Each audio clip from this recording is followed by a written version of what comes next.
Baik, Assalamualaikum warahmatullahi wabarakatuh. Alhamdulillahirabbil alamin, wassalatu wassalamu ala asrofil anbiya'i wal mursalin Sayyidina wa maulana Muhammadin wa ala alihi wa ashabihi ajma'in, amma ba'du. Alhamdulillah, kita berjumpa lagi di hari Selasa tanggal berapa sekarang? 3 atau 2? 14 ya? Tanggal 14 Oktober 2025. Kita langsung masuk ke bab 3. Bab 3 tentang karakteristik dan nilai-nilai kewirausahaan.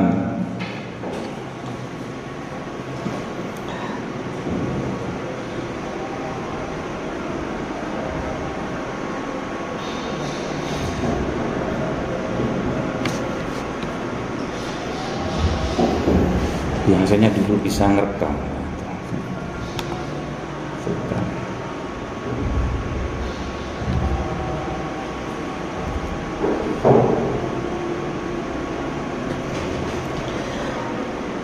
Kewirausahaan tidak hanya ditentukan oleh modal atau peluang pasar, tetapi sangat bergantung pada karakter dan nilai-nilai pribadi dari seorang wirausahawan.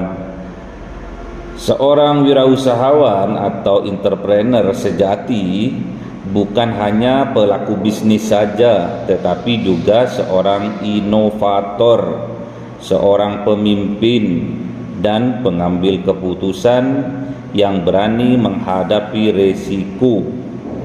Keberhasilan jangka panjang dalam dunia usaha ditentukan oleh bagaimana seorang individu memadukan pengetahuan, keterampilan, sikap dan nilai yang membentuk kepribadian seorang wirausahawan. Kalau di sini untuk menciptakan karakter dan nilai-nilai seorang entrepreneur ada 3 ya. Ada tarbiyatul abdan, ya. Ada tazkiyatun nufus, terus tarbiyatul abdan, dan yang ketiga ta'limul aql. Itu memadukan pengetahuan, keterampilan, sikap dan nilai yang membentuk kepribadian seorang wirausaha. Jadi dari dalam wirausaha itu memang ada 2 ya. Ada memang pembawaannya memang dari atas-atasnya, dari sono-sononya itu memang seorang entrepreneur, seorang pemimpin dia, seorang inovator.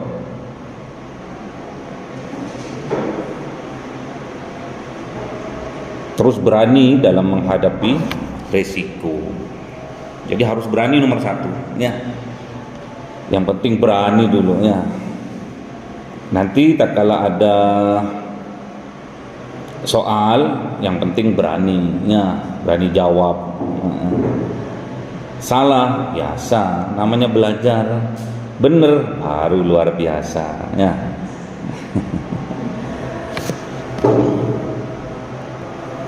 Kemudian menurut Drucker, harus tahu artinya ya, the entrepreneur, the atau di, masa the atau di.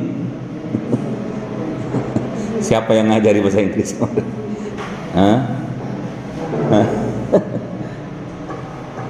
Di atau the?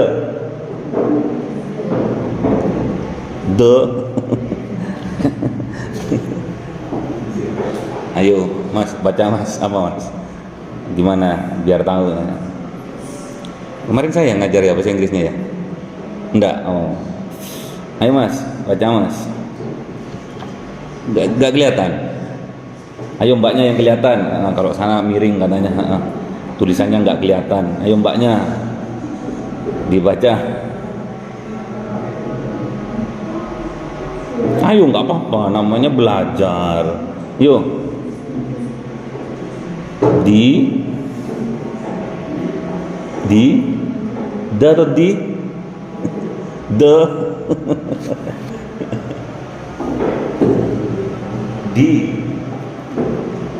the entrepreneur, terus always, jangan takut, ayo. Apa? Always apa? Search, nah gitu loh. Search, nah ayo terus. For, nggak usah R-nya nggak usah dibaca. For things, yo for things. Terus response to it, exploit it, terus and op atau up? Hah? Opportunity, terus udah. Jangan takut-takut, salah biasa, belum ahlinya kok ya. The entrepreneur always search for things, ya, response to it and exploit itu namanya, exploit as an opportunity. Jadi wirausaha mereka secara aktif mencari perubahan, for change, mencari perubahan terus. Apa namanya? Inovasi. Kemudian menanggapi secara kreatif dan mengubahnya menjadi sebuah peluang, opportunity, ya. Apa namanya kalau di apa itu, studi kelayakan bisnis dapat ya, semester berapa sih? 6. Studi kelayakan bisnis dapat kan? SKB belum. Bisnis ini layak dilakukan atau tidak? Hah? Belum. MBS ada opportunity, ada strength, ya, strength kekuatannya apa, weakness kelemahannya apa, ya, apa itu namanya? SWOT, analisis SWOT. Itu di SKB itu ada studi kelayakan bisnis, analisisnya pakai SWOT, strength, weakness, opportunity peluang, dan SWOT. T-nya apa? Hah? Apa T-nya? Tantangan apa? Kan peluang, terus ada tantangan. Apa tantangan itu bahasa Inggrisnya? Enggak apa, cuma SWOT toh. Gitu aja, SWOT gitu loh, ya. Analisis SWOT apa? Nggak tahu. Trust, bukan ya? Trust apa trust?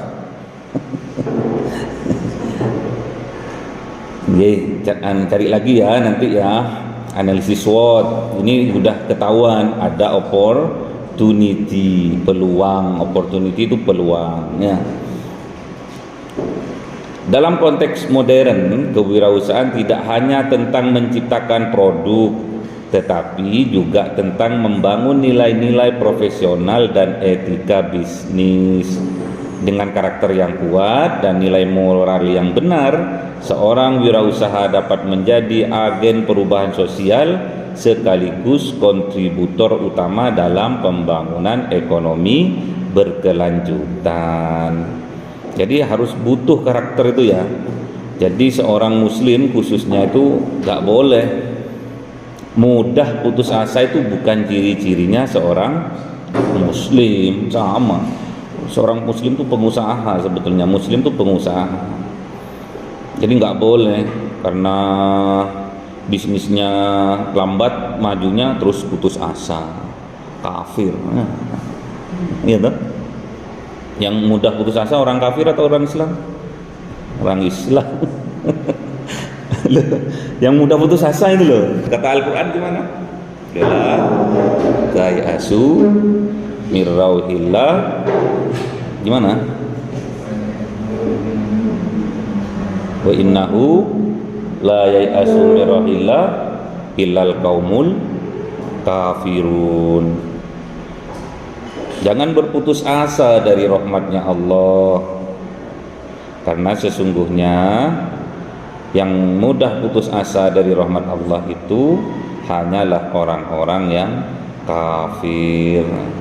Tapi kebanyakan yang mudah putus asa malah orang muslim, ya. Betul enggak itu? Orang muslim mudah putus asa? Enggak ya? Enggak mudah putus asa orang muslim? Hah? Enggak.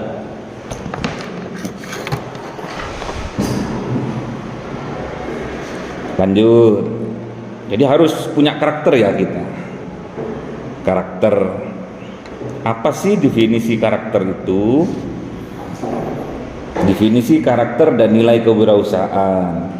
Karakteristik kewirausahaan menggambarkan ciri-ciri pribadi yang membedakan wirausaha dari orang lain, terutama dalam hal berpikir, bertindak, dan menghadapi tantangan.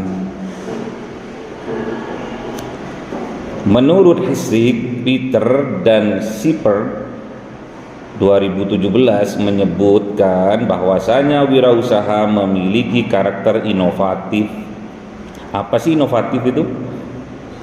Inovatif itu apa? Suka perubahannya. Jadi misalkan belajarnya setiap hari hanya 10 menit, diinovasi jadi 30 menit.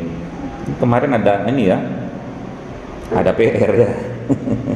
Ada 2 PR dikerjakan atau enggak itu? Ditanya nanti terakhir ya. Yang kedua, kreatif. Kreatif itu apa sih? Kreatif itu menciptakan hal yang baru. Contohnya apa yang dilakukan oleh santri? Kreatif. Apa contohnya? Misalkan cara supaya bangun tepat waktu. Apa yang dilakukan oleh santri itu? Apa ngikat hidungnya kejepitan. Jadi tak kalah miring terus bangun karena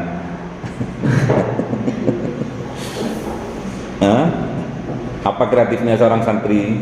Salah satu aja. Apa? Dalam hal apa contohnya?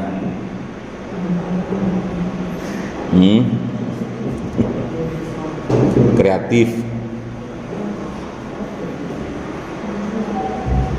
Kreatif itu suka utek-utek gitu loh, kreatifnya. Kalau di luar sana sepeda motor bagus-bagus dipreteli, itu kreatif. Itu kreatif namanya.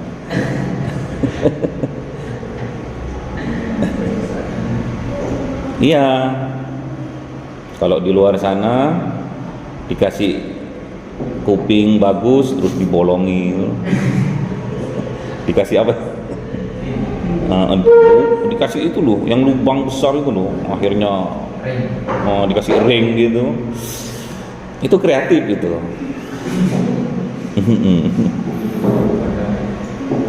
Terus apalagi? Lu kok nggak pakai alma mater lagi? Betul nggak di syuting ini?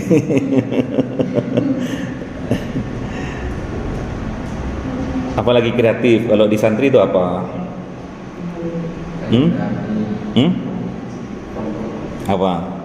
Kreatif. Misalkan sarungnya dijahit tengah kayak celana gitu kan, kreatif. Terus apa, kerudungnya langsung pakai gitu loh, itu kreatif namanya. Kan ada surban yang langsung pakai itu kan, kalau pakai imamah itu loh, itu kreatif namanya ya. Jadi nggak usah gini-gini lagi, nggak usah ngaca-ngaca lagi, udah tinggal pakai jet, ganteng ya. Terus menurut Zaimer menjelaskan karakter utama wirausaha adalah keberanian. Pokoknya berani pun ya, pokoknya berani, berani menghadapi risiko. Dagang misalkan, kalau jiwa pedagang sama jiwa entrepreneur beda. Kalau dagang ya dagang aja, jual beli saja. Kalau entrepreneur tetap dijaga karakternya itu, tatkala dagangannya nggak laku, gimana dia sikapnya, apa dia introspeksi diri, terus inovasi. Oh kemarin aku jualan kopi itu nggak laku-laku karena aku nggak dandan misalkan. Kalau yang cewek, terus kalau yang cowok misalkan bajunya selewar-selewer atau kopros, nggak mandi, terus moro-moro datang ke warungnya melayani orang yang beli kopi misalkan. Orang kan lihat, waduh kok pelayannya kayak gini, kok kopros, nggak balik lagi besoknya itu ya. Apalagi kecut. Ya. Kemudian menurut Kuratku menekankan pentingnya semangat inovatif, sama entrepreneur spirit, jadi semangat yang dari dalam, inovasi yang dari dalam. Kalau di sini itu namanya tazkiyatun nufusnya. Jadi semuanya kekuatan itu berasal dari Allah. Dapat rezeki yang banyak, dagangnya laris, itu bukan karena kerja kerasnya, bukan karena banting tulangnya, bukan, tapi karena itu diberi rahmat oleh Allah. Kalau di sini gitu, tak baca tadi ya. Menurut Suryana ini menambahkan bahwa karakter seorang wirausaha mencakup kejujuran, ini tazkiyatun nufus juga, tanggung jawab, kerja keras dan pantang menyerah, tidak pernah mudah putus asa. Ini dalam semua ini ya. Kerja keras, kalau di sini ditambahin kerja cerdas, kerja ikhlas. Di sini kan gitu, ada 3 ini. Kerja keras, kerja cerdas, kerja ikhlas. Ada kalau sampai saya ditambah 1 lagi, kerja sampai tuntas. Jangan separuh-separuh. Ya. Dari berbagai pandangan tersebut dapat disimpulkan bahwa karakter wirausaha adalah perpaduan antara sikap mental, moral dan perilaku proaktif dalam menghadapi tantangan ekonomi. Ya. Apakah kewirausahaan itu hanya dalam hal ekonomi? Apakah entrepreneur itu dalam hal ekonomi saja?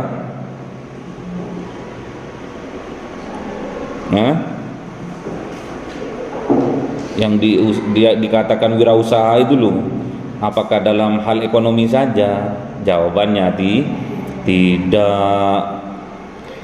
Inovasi dalam belajar itu juga wirausaha.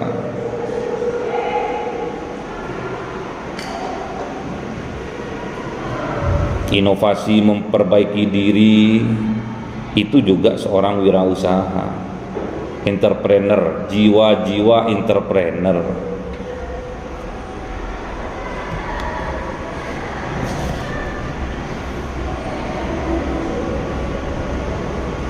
Jadi ada 7 menurut Michael itu ada 7 karakter dari seorang entrepreneur. Yang pertama, berorientasi pada prestasi. Wirausaha memiliki dorongan kuat untuk mencapai target dan meningkatkan hasil kerjanya. Contohnya di sini Elon Musk menetapkan target ambisius menjelajahi Mars sebagai bentuk pencapaian tertinggi dalam inovasi teknologi. Jadi terbang ke Mars itu yang dilakukan oleh Elon Musk. Yang kedua, karakteristik percaya diri, PD, self confidence. Kemampuan percaya diri membuat wirausaha yakin dengan gagasannya dan tidak mudah goyah. Jadi anteng. Yakin itu kalau bahasa santrinya itu bismillah ya. Akan melakukan apa saja harus bismillah. Percaya diri bismillah. Tuh nanti kamu ini yang penting bismillah ya. Jangan goyah. Contohnya di sini Nadiem Makarim, kenal ya? Nadiem Makarim, pernah dengar? Pendiri apa? Gojeknya. Yang ketiga, kreatif dan inovatif. Wirausaha selalu mencari cara baru dalam memecahkan masalah. Contohnya fishery, ikan. Bagaimana cara memberi pakan ikan menggunakan teknologi IoT. Apa kemarin IoT? Lupa. Yang keempat, berani mengambil risiko. Rise talking.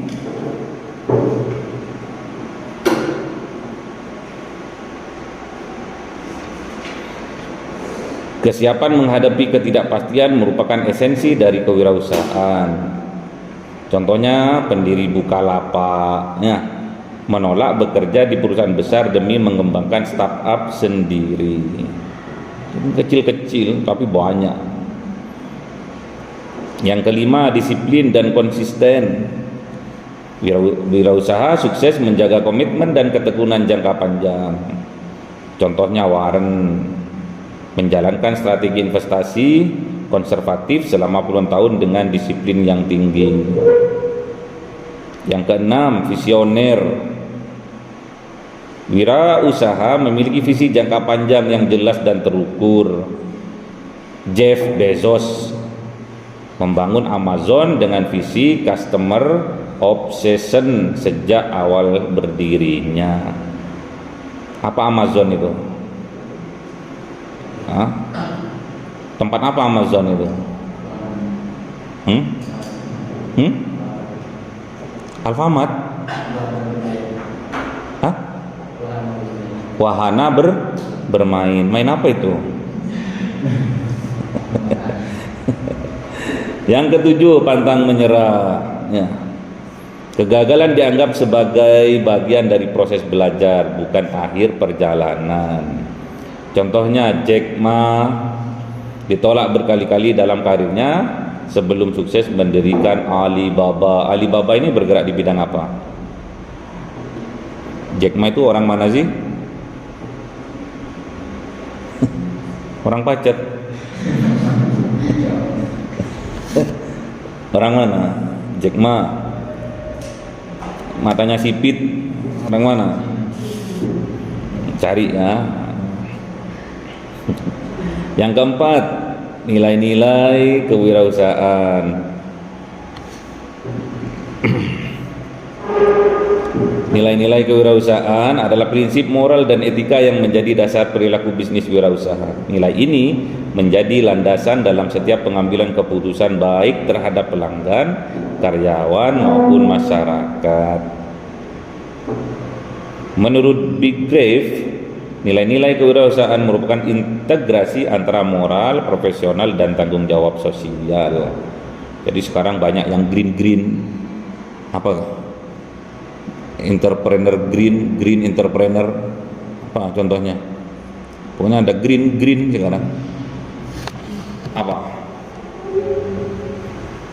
Pabrik ada greennya. Apa green itu? Hijau. Apa maksudnya? Ramah lingkungan. Tanggung jawab itu. Jadi mendirikan pabrik, mendirikan tempat usaha, lihat dulu dampaknya. Lihat dulu aturan dari pemerintah. Kalau mendirikan rumah sakit di tengah-tengah pemukiman pasti ditolak. Kenapa? Pencemaran dari obat-obatnya dulu bahaya. Makanya rumah sakit itu punya aturan sendiri dari pemerintah.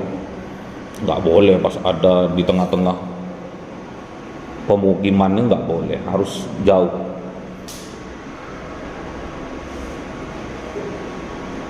Karena punya rasa tanggung jawab. Kemudian biasanya perusahaan itu akan merekrut masyarakat di sekitar pabrik, di sekitar perusahaannya.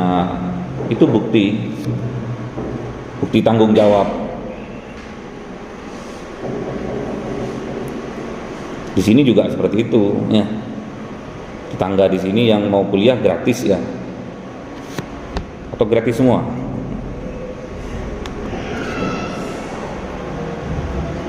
Oke. Beberapa nilai utama yang membentuk jiwa kewirausahaan modern: kejujuran ya, kerja keras, kerja cerdas,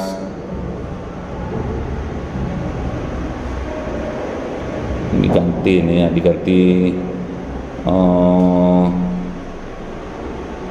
pondok pesantren Rijan ya, betulnya ini kerja keras ini ya. Tidak cukup kerja keras, tapi harus kerja cerdas, kerja ikhlas, dan kerja sampai tuntas. Yang ke poin C, tanggung jawab atau responsibility. Wirausaha bertanggung jawab terhadap keputusan karyawan dan dampak sosial bisnisnya, seperti tadi yang diceritakan. Contohnya di sini apa? Perusahaan sosial seperti apa itu? Apa itu? Apa WAS itu? WAS?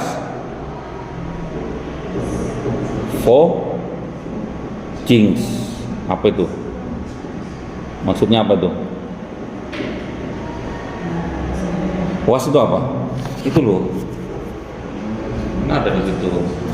Wastafel itu WAS gitu. Apa itu namanya? Cuci. For untuk, Jinx perubahan. Ya, maksudnya ya mencuci lah, kayak bersih. Kalau di sini bertanggung jawab dalam mengelola sampah. Jadi pembersihan, biar sampahnya nggak menggunung, nggak bau ya. Itu tanggung jawabnya pasukan kuning kalau di Indonesia ya. Terus inovasi,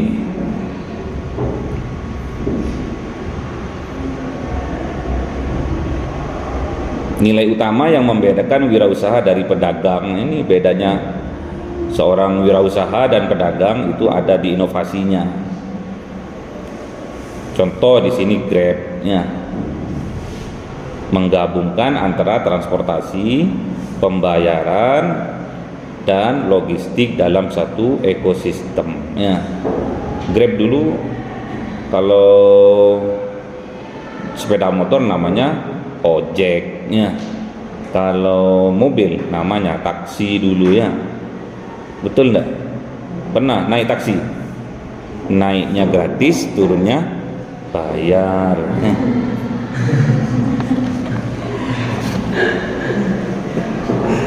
Ya, poin E, disiplin. Tanpa kedisiplinan, ide besar akan berhenti menjadi mimpi. Makanya jenengan harus disiplin. Kalau masuknya jam 1 kurang seperempat sudah di kelas. Makanya latih, entrepreneurnya itu dilatih, perubahannya dulu, perubahan ke arah yang lebih baik itu dilatih. Dengan cara apa? Salah satunya disiplin waktunya. Kan bisa 2 kali bab kalau kalian masuk jam 1, pulangnya jam 3, kan 2 kali bab, 1 babnya 1 jam, jadi saya bisa ngebutnya, nanti sampean banyak liburnya.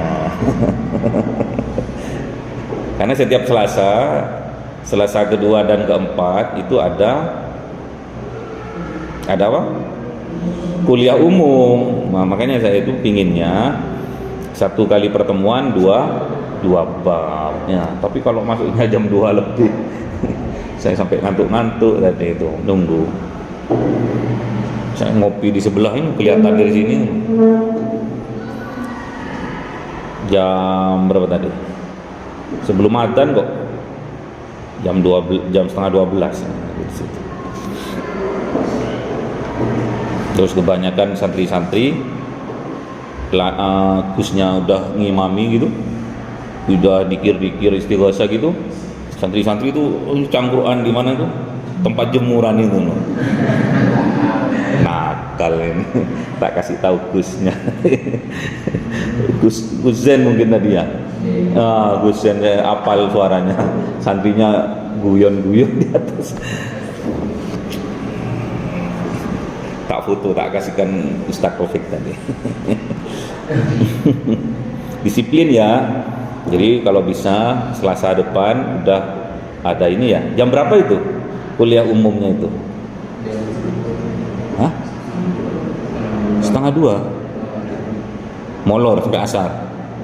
Kuliah umumnya aja molor ya. Loh, kalau gimana kalau dimajukan? Jamnya itu loh dimajukan. Jadi saya saya itu kalau nggak ngajar itu kayak punya dosa gitu. Makanya saya kalau kesini terus nggak ada mahasiswanya itu ya agak nelongso juga, jauh-jauh dari Malang tuh. Bawa supir saya tuh. Ya jadi kalau bisa, kalau memang jam 10 bisa ya. Bisa enggak? Nanti dibicarakan sama Mas Umam ya. Jam 10. Atau lagi turun dari dari mana? Sawah. Terus tidur. Kalau jam 12 masih tidur.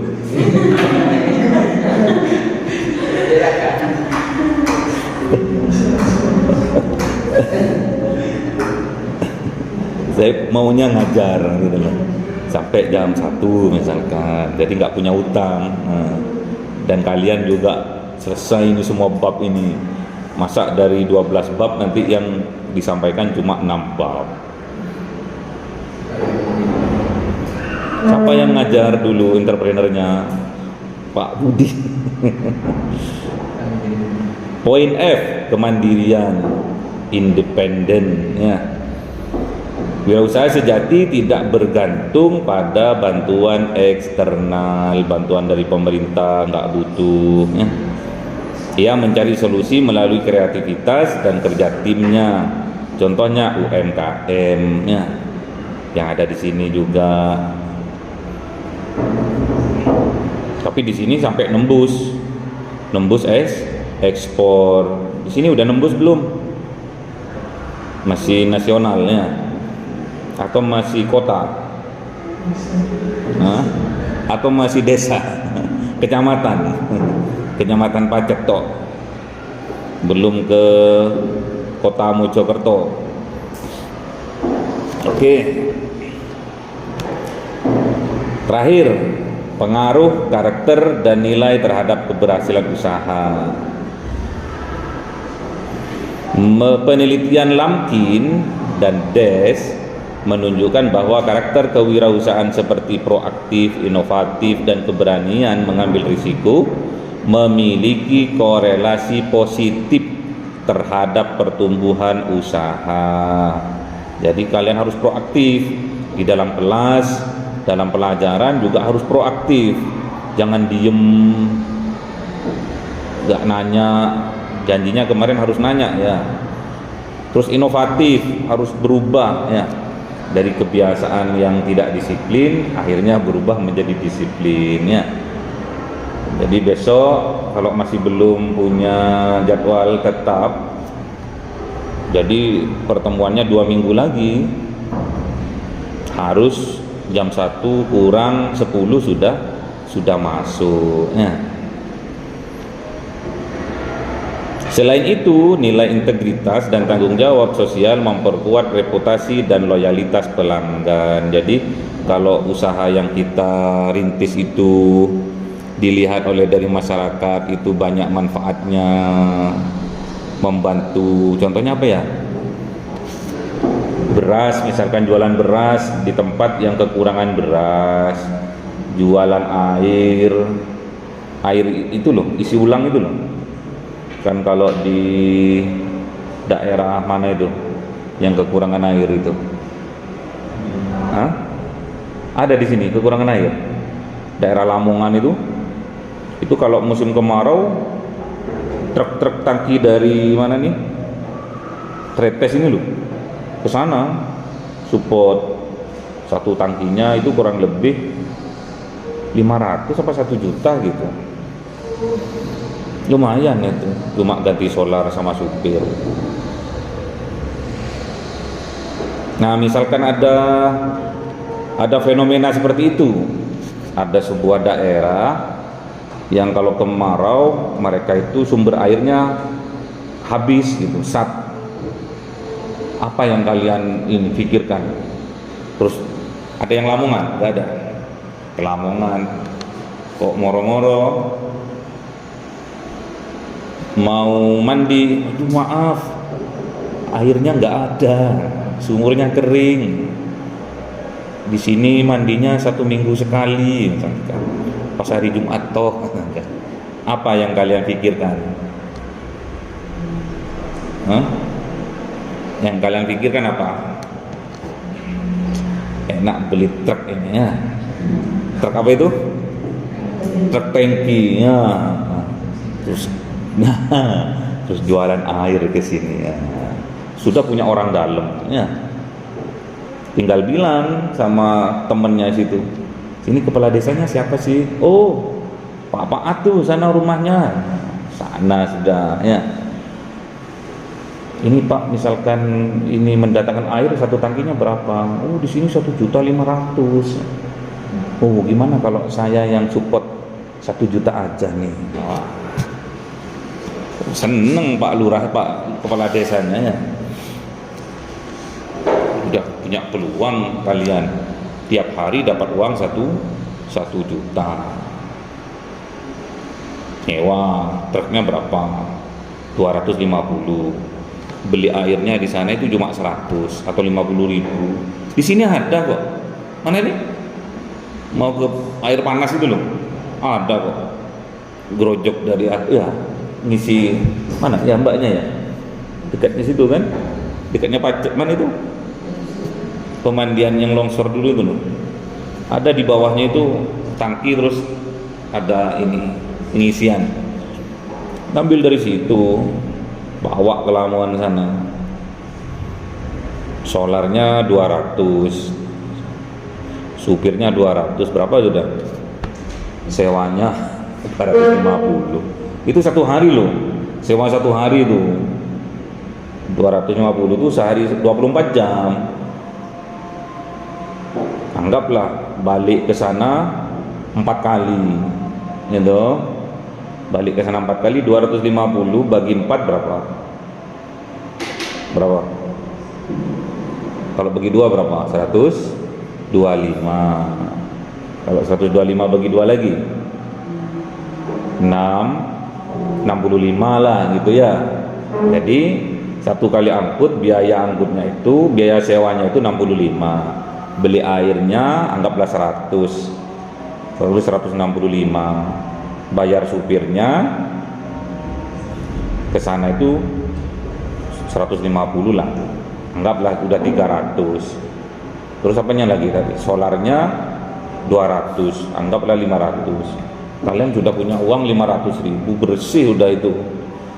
Kalau 4 kali 500 kali 4, satu hari sampean punya uang 2 juta. Harus kreatif, kalau nggak gitu nggak bisa. Kalau di pondok juga nggak bisa. Tapi kan jiwa-jiwa di situ udah ada. Katanya bapak dulu gitu ya. Nggak apa-apa. Kalau sampai punya kenalan daerah sini yang punya persewaan truk tangki itu, enak sudah sampai entar kalau pas libur apa itu bersilaturahmi, nanya-nanya, kirim ke sana apa, jadi sampai jadi juragan tapi di dalam pondok bisa. Di Indonesia, Bank Indonesia Institute menegaskan bahwa kualitas karakter dan nilai moral wirausaha menjadi faktor kunci. Jadi kualitas karakter dan nilai moral, ini apa maksudnya? Karakter dan nilainya ini apa contohnya? Karakternya apa? Nilainya apa? Karakternya ada berapa tadi? Ada 7. Nilainya ada berapa? 6. Yang ada di diri kalian apa mas? Karakter apa? Dari 7 itu ada semua tak? 7 itu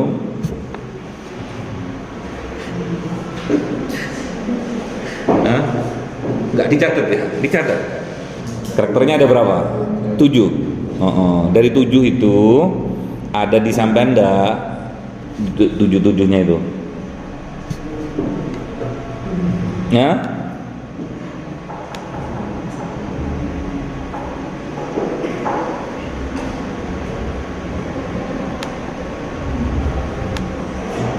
Ya ini lu. Percaya diri tak sampean tuh? Mbaknya percaya diri? PD, percaya diri itu PD. Kalau kebablasan PD-nya apa?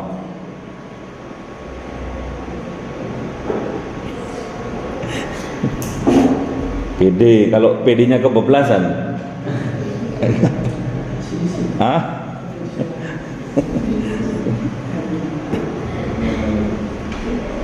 PP, kepala mukeang. Kepedean ya, nggak boleh kepedean ya. Percaya diri boleh, tapi nggak boleh kebablasan ya. Kreatif, inovatif, ada ndak di diri kalian nih? Kreatif, nulisnya misalkan, nah itu kan miring, kan kreatif itu. Ada yang miringnya, ada yang tegak lurus gini nulis itu, ada yang miring gini. Nah kan beda-beda itu, harus kreatif. Kalau saya dulu waktu SMA, saya nggak pernah nulis dulu tuh. Jadi saya bayar 500 rupiah untuk teman saya yang nggak suruh nulis. Terus nanti buku saya dibawa sama dia itu, dia nulis di rumahnya. Yang kreatif itu siapa itu?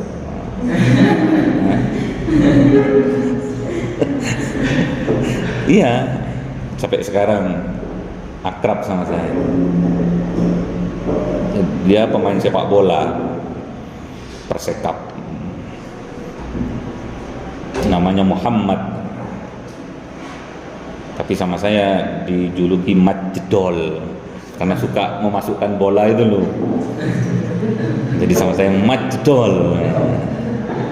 Jadi setiap pelajaran khususnya yang banyak menulis, matematika banyak menulis tuh, terus sejarah PPKN dulu itu yang nulis dia, bagus tulisannya, kreatif dia dalam menulis. saya beri uang 500 rupiah. 500 rupiah itu sudah bisa beli pecel kalau dulu, pecel terus telur dadar yang satu itu loh maksudnya. Ya sama seperti telur ceplok ya, tapi ini yang di dada. Kenyang dia, gemuk, mentek, tapi nggak tinggi-tinggi, kayak Maradona itu loh. Nah, Majedol itu kayak Maradona, kecil, mentek. Majedol. Pernah suatu saat, nah ini tak cerita, pas lagi namanya Ibu Hamimah, guru matematika saya itu. Ibu Hamimah itu ngajar di sebuah pondok besar di Pamekasan. Akhirnya kok ngajar di tempat saya di SMA negeri karena mau dinaikkan ke PNS itu loh, mau diangkat. Akhirnya serem lah pokoknya. Saya kalau ngajar di pondok A, SMA di pondok A itu kalau nyontek nggak bisa balik, maksudnya nyontek misalnya gini ya, nggak bisa balik lehernya itu, berarti kan punya karomah. Kalau sekarang itu punya karomahnya. Takut dan percaya karena orang Madura itu percaya sama kayak gitu-gitu. Berarti ini guru ini maksudnya alim, soleha gitu kan, berarti punya karomah ini, hati-hati gitu kan. Takut anak-anak itu. Suatu saat ibu itu lagi menerangkan di depan, saya itu duduk belakang sendiri gitu. Di depan saya itu cewek akhwat gitu. Ini yang namanya cewek yang ngobrol lah, bangku belakang sendiri kan, nomor 2 dari belakang. Terus teman saya Majedol ini nulis itu pakai buku saya. Saya tak tegur itu teman itu, Mbak, sampai sekarang akrab. Mbak, kok usah ngomong urusan tuan. Akhirnya sama saya kan bolong ya, bangku itu dulu yang sini kan bolong, ada tempat rak, terus bawahnya kan bolong. Sama saya tak tusuk pantatnya pakai bolpen. Gitu dari bawah gitu, teriak, gitu. Akhirnya Ibu Hamimah itu datang gitu. Kenapa kamu kok teriak? Saya ditusuk sama bolpen. Soalnya siapa? Oleh Budi gitu. Marah luar biasa. Waktu itu saya mondok sendiri saya. Nah ini tuh umum. Saya yang dari pondok saya sendiri. Terus ditanya gitu kan, bukunya mana? Ini tuh gitu. Ini tuh. Ditanya sama Jedol, bukumu mana? Diambil dia dari dalam tasnya. Ini. Loh, kamu kok nggak nulis? Biasanya saya nulis di rumahku gitu. Nah, akhirnya saya jelaskan gitu. Ya Bu, memang dia juru tulis saya gitu. Tapi marahnya itu luar biasa. Akhirnya itu kejadian hari Rabu. Hari Sabtunya Ibu Hamimah itu nggak masuk. Terus suruh ngerjakan LKS gitu kan, ada surat gitu, nggak bisa masuk, ditujukan ke saya karena saya ketua kelas. Berarti kan kreatif saya ya, seorang pemimpin kan. Bukan cuma ketua kelas tapi ketua OSIS waktu itu kayak itu. Saya nulis di papan tuh saya, masih papan hitam itu kan, pakai kapur.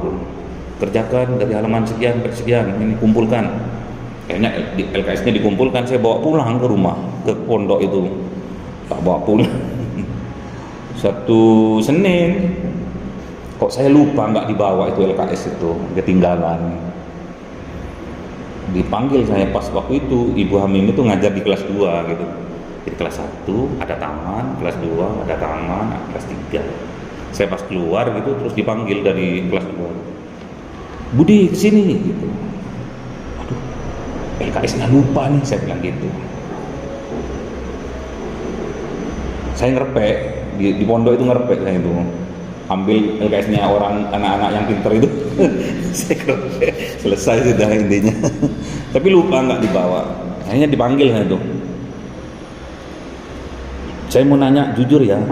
Iya Bu, saya jujur. Mau nanya apa Bu? Saya bilang. Aku kemarin tuh nggak masuk itu aku itu sakit.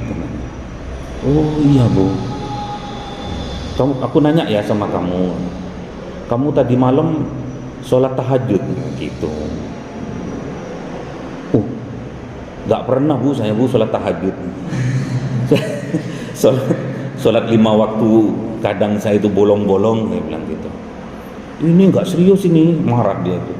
Nggak serius ini, temenan nih aku nanya, sungguhan. Lah iya Bu, saya nggak pernah sholat tahajud. Ya, sudah sana gitu. Nah saya keluar dari kelas tuh, mau lewat pintu dipanggil lagi. Bu di sini.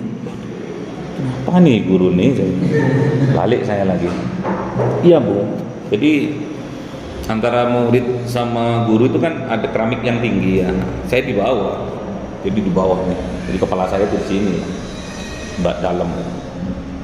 Iya Bu. Enggak jujur aja. Loh iya Bu, saya nggak pernah sholat tahajud, saya bilang gitu. Kalau di pondok kan harus kan sholat tahajud tuh kan. Tapi saya nggak sholat tahajud jam 3 saya tuh. Saya sholat tahajud saya itu jam 1. Nanti 2:30 saya turun dari masjid, saya tidur. Anak-anak sholat tahajud, gitu dulu. Nggak ada aturan seperti sini. Kalau di sini kan disiram ya, enggak. Kalau di sana enggak dulu. Kreatif masing-masing santri.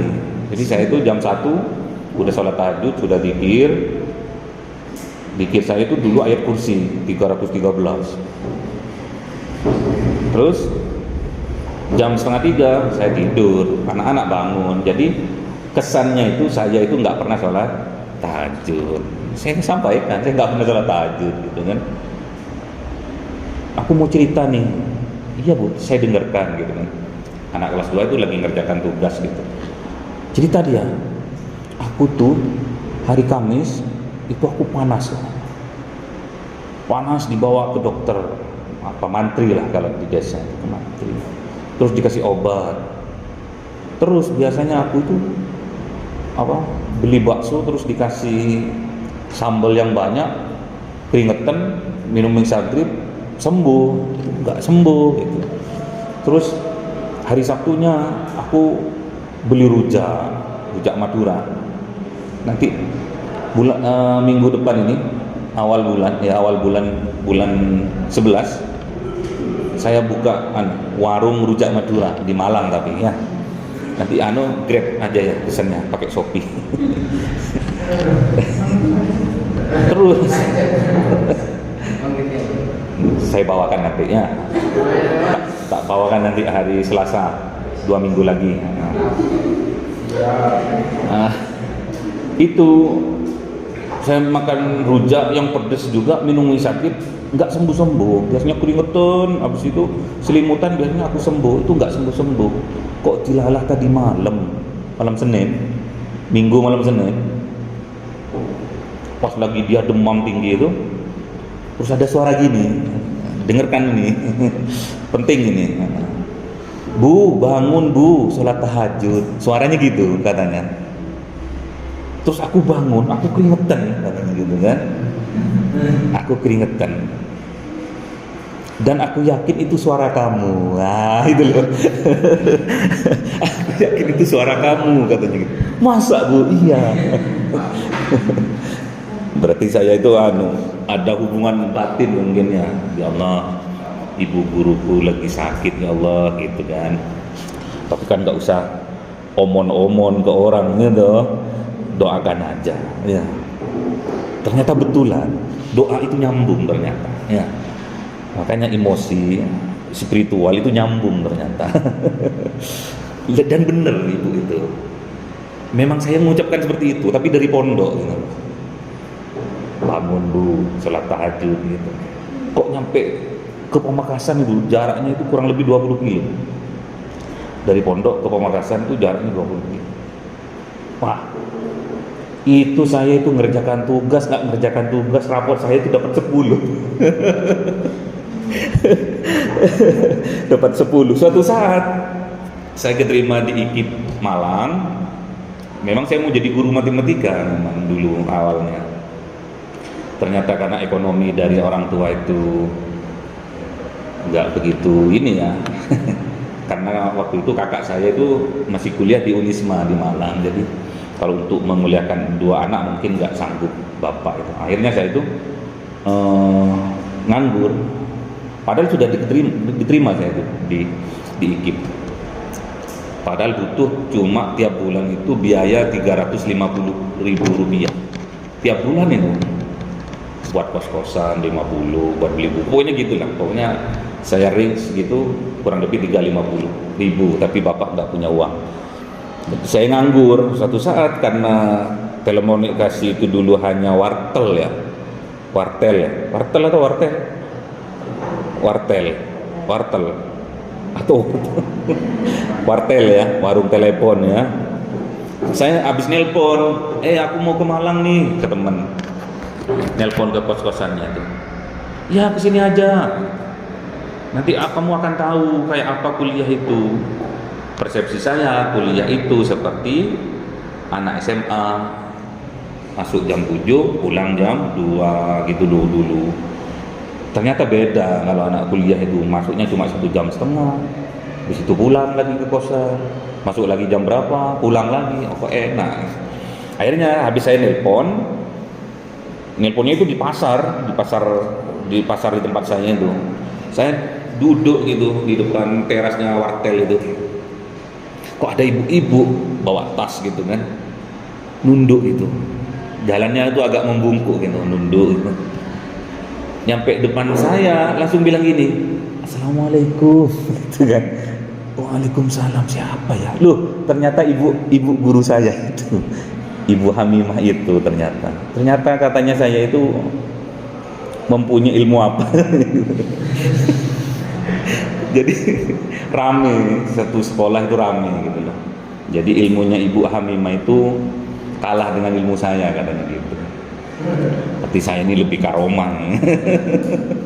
Ya itulah pelajarannya, kalau mendoakan orang itu nggak harus orang itu tahu. Satu, mendoakan orang nggak harus kita diminta ya. Masa sampai mendoakan orang, pernah enggak sampai mendoakan saya? Enggak pernah ya. Semoga Bapak perjalanan ke Malang selamat, itu pernah? Enggak pernah. Padahal saya itu dari Malang tuh, ya Allah semoga nanti anak-anak itu jam 1 udah masuk di kelas ya Allah, gitu. Sampai di sini malah jam 2. Pernah enggak kita itu mendoakan orang tua? Jarang, enggak bisa. Jarang mas. Masa sampai pernah doakan orang tua? Iya kalau bersama-sama di masjid mungkin. Tapi kalau sholat tahajud masa mendoakan orang tua? Jarang.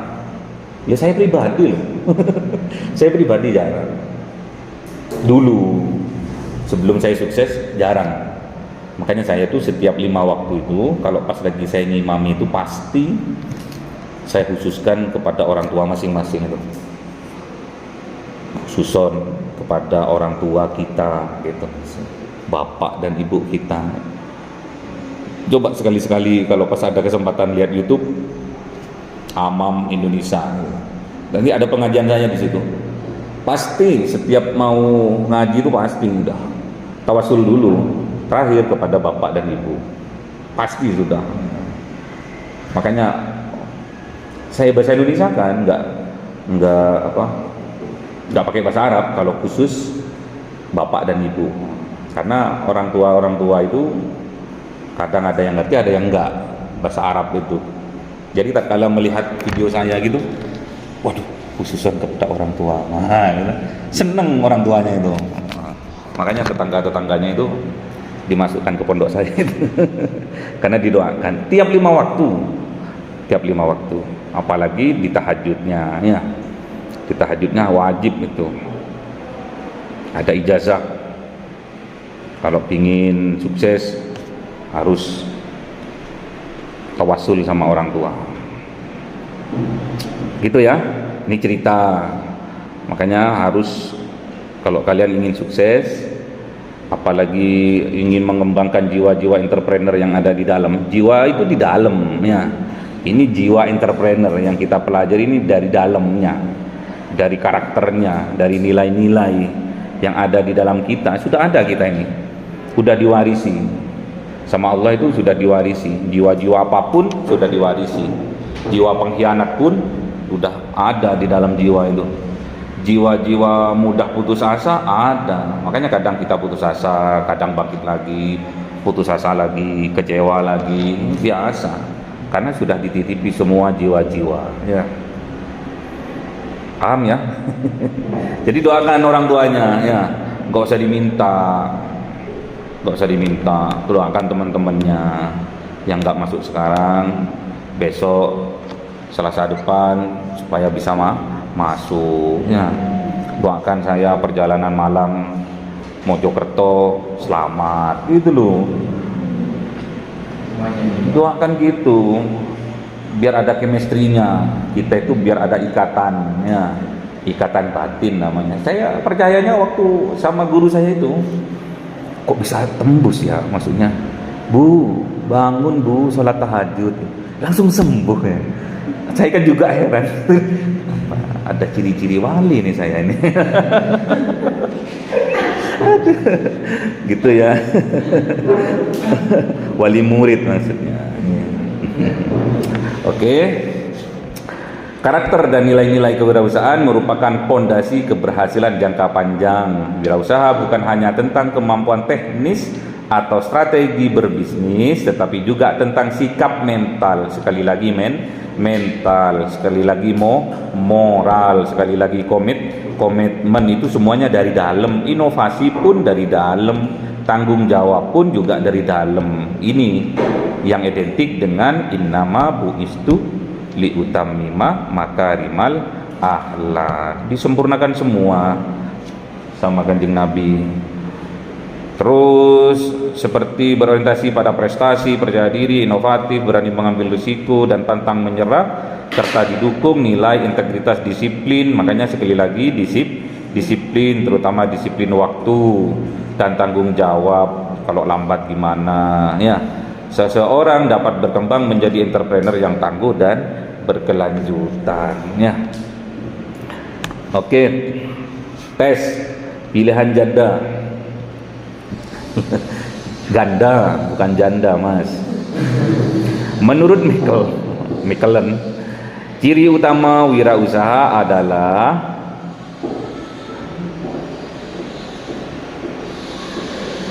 apa?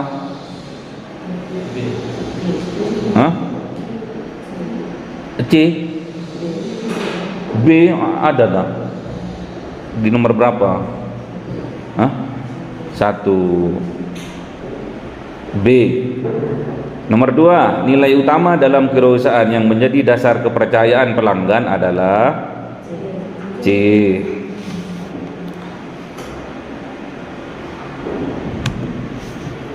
Tiga, menurut Drucker, wirausaha sejati adalah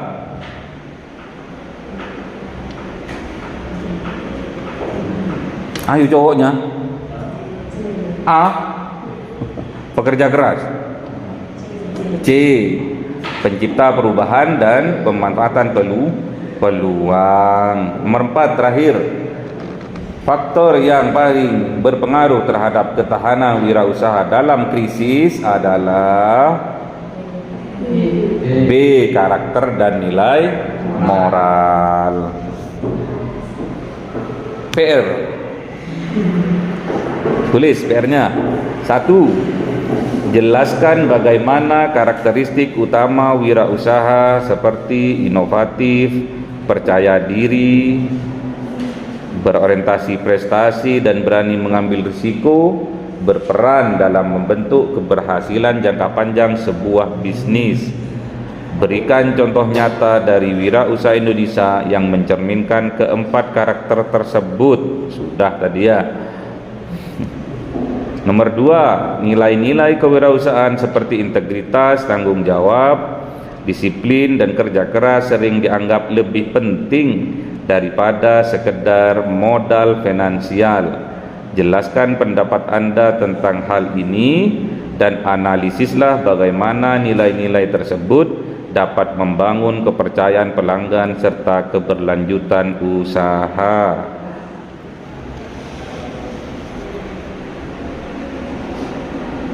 Cari pengaruhnya ya. Jadi nanti tatkala kalian PKLI ya, PKLI cari ini nilai-nilai kewirausahaan ini ya.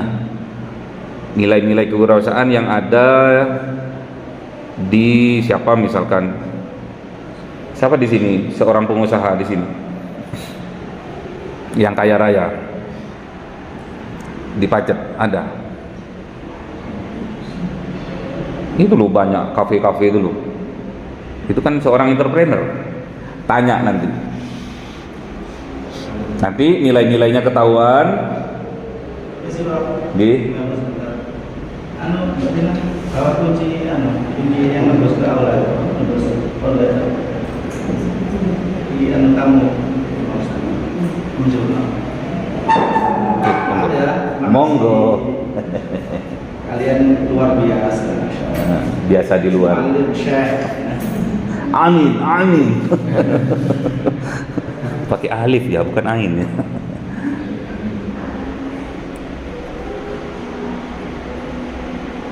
Apa sampai mana tadi? Hah? Sampai mana tadi? Oh iya, tatkala PKLI nanti tanyakan nilai-nilainya dari karakternya dan nilai-nilainya. Karakter yang ada dari 7 karakter itu apa saja yang ia punya. Terus nilai-nilai dari yang 6 itu apa saja yang ia punya. Tanyakan. Setelah itu baru nanti dicari pengaruhnya terhadap keberhasilan dari usahanya. Itu nanti pakai SPSS ya. Setiap anak beda. Temanya sama tapi tempat penelitiannya beda.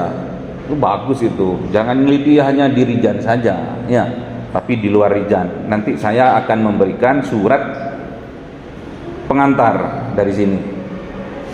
Mau neliti di mana? Mau neliti Mojokerto, mau neliti di Malang, mau neliti di mana? Gitu. Nanti sampaikan ke saya, ya. Saya mau neliti di sini, Pak. Saya mau neliti di sini, Pak.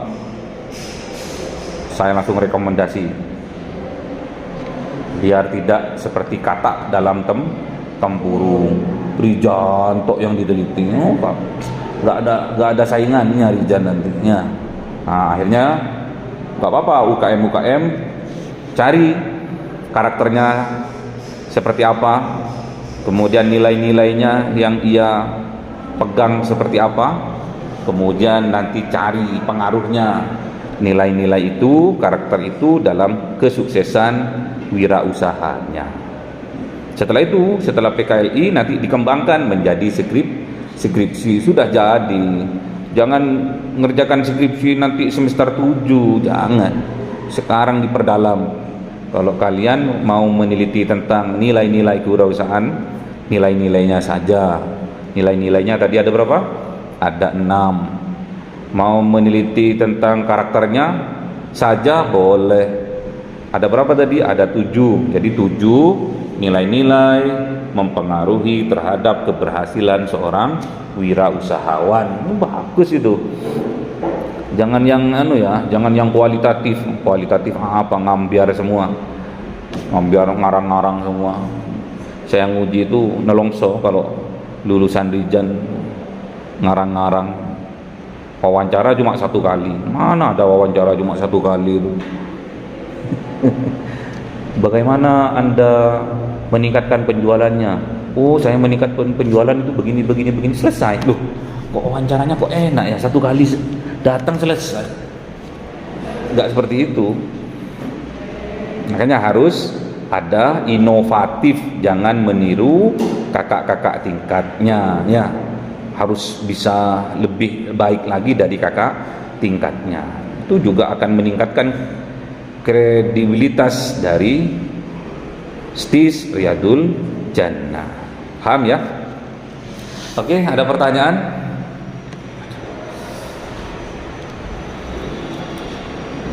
Kapan-kapan aja ya.